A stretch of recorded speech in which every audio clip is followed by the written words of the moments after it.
ओम शांति। आज 17 मई 1969 के अव्यक्त बाप दादा के महावाक्य हैं। बाबा ने आज अव्यक्ति मिलन का अनुभव करने का तरीका, युक्ति बताई। उससे क्या क्या फ़ायदे हैं बाबा ने समझाया है आज कि बाबा का स्नेह और बच्चों के स्नेह में क्या अंतर है। जब माया आए तो क्या स्लोगन याद रखना है। तो इन सब बातों के साथ बाबा ने आज मुरली में सब बच्चों को बताया। इस अव्यक्त जादू मंत्र का दर्पण, इस अव्यक्ति मिलन के मूल्य को जानते हो। अव्यक्त रूप में मिलना और व्यक्त रूप में मिलना दोनों में फ़र्क है। अव्यक्ति मिलन का मूल्य है व्यक्त भाव को छोड़ना। अव्यक्त मिलन करना चाहते हो तो क्या पे करना पड़ेगा? व्यक्त भाव को छोड़ना पड़ेगा। ये मूल्य जो जितना देता है उतना ही अव्यक्त मिलन का अनुभव करता है। अभी हर एक अपने से पूछे, हमने कहाँ तक और कितना समय दिया। वर्तमान समय अव्यक्त स्थिति में स्थित होने की ही आवश्यकता है, लेकिन रिजल्ट क्या है वो हर एक खुद भी जान सकता है और एक दो के रिजल्ट को भी अच्छी रीति परख सकते हैं। इसलिए अव्यक्त स्थिति की जो आवश्यकता है उनको पूरा करना है। अव्यक्त स्थिति की परख आप सभी के जीवन में क्या होगी वो मालूम है। उनके हर कर्म में एक तो अलौकिकता और दूसरा हर कर्म करते कर्मेंद्रियों से अतीन्द्रिय सुख की महसूसता आएगी। हर कर्म में अलौकिकता और दूसरा सुख की महसूसता। उनके नयन, चैन, उनकी चलन अतीन्द्रिय सुख में हर वक्त रहेगी। अलौकिकता और अतीन्द्रिय सुख की झलक उनके हर कर्म में देखने में आएगी, जिससे मालूम पड़ेगा कि ये व्यक्त में होते अव्यक्त स्थिति में स्थित हैं। अगर ये दोनों ही चीज़ें अपने कर्म में देखते हो तो समझना चाहिए अव्यक्त स्थिति में स्थित हैं। अगर नहीं है तो फिर कमी समझकर पुरुषार्थ करना चाहिए। अव्यक्त स्थिति को प्राप्त होने के लिए शुरू से लेके एक स्लोगन सुनाते आए। सर्वोत्तम स्लोगन हर एक को याद है कि जब भी पुरुषार्थ करते करते माया के विघ्न आते हैं, उन पे विजय प्राप्त करने के लिए कौन सा स्लोगन है? स्वर्ग का स्वराज्य हमारा जन्मसिद्ध अधिकार है। स्वर्ग का स्वराज्य हमारा जन्मसिद्ध अधिकार है और संगम के समय बाप का खजाना जन्मसिद्ध अधिकार है। ये स्लोगन भूल गए हो, अधिकार भूल गए हो तो क्या होगा? हम किस चीज़ के अधिकारी हैं वो तो जानते हो, लेकिन ये सभी चीज़ें हमारा जन्मसिद्ध अधिकार है। जब अपने को अधिकारी समझेंगे तो माया के अधीन नहीं होंगे। अधीन होने से बचने के लिए अपने को अधिकारी समझना है। पहले संगम युग के सुख के अधिकारी हैं और फिर भविष्य में स्वर्ग के सुखों के अधिकारी। तो जब अपना अधिकार भूल जाते हो तब कोई ना कोई बात के अधीन होते हो, और जो पर अधीन होते हैं वे कभी भी सुखी नहीं रह सकते। पर अधीन हर बात में मनसा वाचा कर्मणा दुख की प्राप्ति में रहते हैं, और जो अधिकारी हैं वो नशे और खुशी में रहते हैं, और खुशी के कारण सुखों की संपत्ति उन्हों के गले की माला के रूप में पहनी हुई होती है। सतयुगी सुखों का पता है? सतयुग के खिलौने कैसे होते हैं? वहाँ रत्नों से खेलेंगे। आप लोगों ने सतयुगी सुखों की लिस्ट और कलयुगी दुखों की लिस्ट तो लगाई, लेकिन संगम के सुखों की लिस्ट बनाएंगे तो इससे भी दुगने होंगे। वही सतयुगी संस्कार अभी भरने हैं। वही सतयुगी संस्कार अभी भरने हैं। जैसे छोटे बच्चे सारा दिन खेल में मस्त होते हैं, कोई भी बात का फिक्र नहीं होता। इसी रीति हर वक्त सुखों की लिस्ट, रत्नों की लिस्ट बुद्धि में दौड़ाते रहो अथवा इन सुखों रूपी रत्नों से खेलते रहो, तो कभी भी ड्रामा के खेल में हार ना हो। अभी तो कहाँ कहाँ हार भी हो जाती है। बाप दादा का स्नेह बच्चों से कितना है। बाप दादा का स्नेह अविनाशी है और बच्चों का स्नेह कभी कैसा रहता, एक रस नहीं है। कभी तो बहुत स्नेह मूर्त देखने में आते और बच्चे कभी स्नेह की मूर्ति के बजाय कौन सी मूर्ति दिखाई पड़ती, या तो स्नेही है या तो संकटमयी।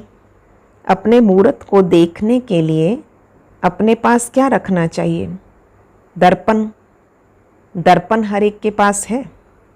अगर दर्पण होगा तो अपना मुखड़ा देखते रहेंगे और देखने से जो कमी होती उसे भरते रहेंगे, और दर्पण नहीं है तो कमी भर नहीं सकते। इसलिए हर वक्त अपने पास दर्पण रखना है। लेकिन ये दर्पण ऐसा है जो आप समझेंगे कि हमारे पास है, परंतु बीच बीच में गायब भी हो जाता है। जादू मंत्र का दर्पण 1 सेकंड में गायब हो जाता है। दर्पण कैसे अविनाशी कायम रह सकता, इसके लिए मुख्य क्वालिफिकेशन कौन सी होनी चाहिए? जो अर्पणमय होगा उनके पास दर्पण होगा, ये रहेगा। जो अर्पणमय होगा उनके पास दर्पण रहेगा। अर्पण नहीं तो दर्पण भी अविनाशी नहीं रह सकता। दर्पण रखने के लिए पहले अपने को पूरा अर्पण करना पड़ेगा, जिसको दूसरे शब्दों में सर्वस्व त्यागी कहते। सर्वस्व त्यागी के पास दर्पण होता है। अव्यक्त मिलन भी वही कर सकता है जो अव्यक्त स्थिति में हो। वर्तमान समय अव्यक्त स्थिति में ज़्यादा कमी देखने में आती है। 2 बातों में ठीक है, तीसरी बात की कमी है। एक है कथन, दूसरा मंथन, तीसरी बात सूक्ष्म है। तो मंथन करना, और बाबा ने कहा जो वर्तमान समय मंथन से भी ज़्यादा कथन है, पहला नंबर उसमें विजयी है, दूसरा नंबर मंथन, और तीसरा नंबर है मगन अवस्था, लवलीन अवस्था। तो उस अवस्था की कमी दिखाई पड़ती जिसे भरना है। जो मगन अवस्था में होंगे उन्हों की चाल चलन से क्या देखने में आएगा? अलौकिकता और अतीन्द्रिय सुख। मगन अवस्था वाले का ये गुण हर चलन से मालूम होगा। तो ये जो कमी है उसे भरने का तीव्र पुरुषार्थ करना है। पुरुषार्थ तो सभी हैं, पुरुषार्थी तभी तो पहुँचे हो, पर अभी तीव्र पुरुषार्थी बनने का समय है। मंजिल से नहीं तो दूर हो जाएंगे। अभी समय है तीव्र पुरुषार्थी बनने का। इससे जितना लाभ उठाना चाहिए उतना उठाते नहीं, वो हर एक को चेक करना है। इसलिए कहा है अपने पास हरदम दर्पण रखो, तो कमी का झट मालूम होगा और अपने पुरुषार्थ को तीव्र करते आगे चलते रहेंगे।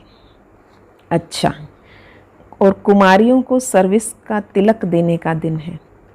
जैसे आप लोगों के म्यूज़ियम में ताजपोशी का चित्र दिखाया, लेकिन आपकी सर्विस के तिलक के दिवस में देखो कितनी बड़ी सभा इकट्ठी हुई। खुशी होती है ना। लेकिन याद रखना, जितने सभी के आगे तिलक लगा रहे हो, इतने सभी आप सभी को देखेंगे।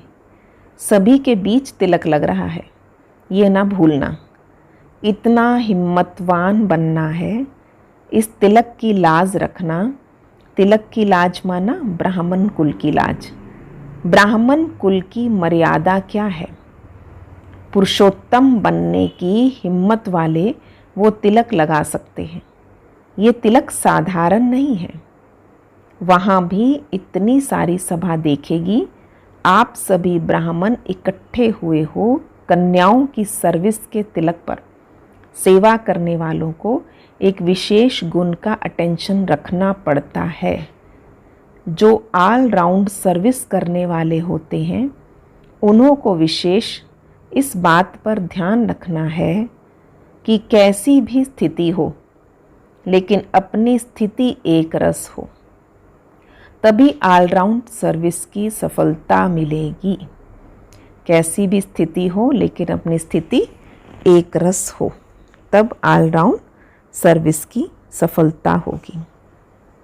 फिर बाबा ने सबका को तिलक दिया, कन्याओं को, और मुख मीठा कराया। आज सभी के नैनों द्वारा मुलाकात कर ली। दूर होते हुए भी यथा योग्य यथाशक्ति बाबा के नज़दीक हैं।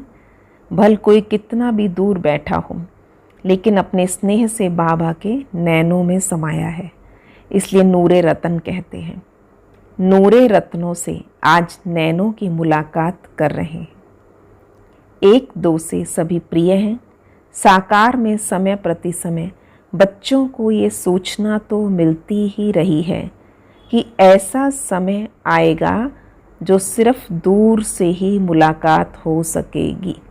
1969 में बाबा ने बता दिया था और आज समय परिवर्तन हुआ, मुलाकात का तरीका परिवर्तन होता गया और देखते गए। और बाबा ने उस समय बताया ऐसा समय आएगा जो सिर्फ दूर से ही मुलाकात हो सकेगी।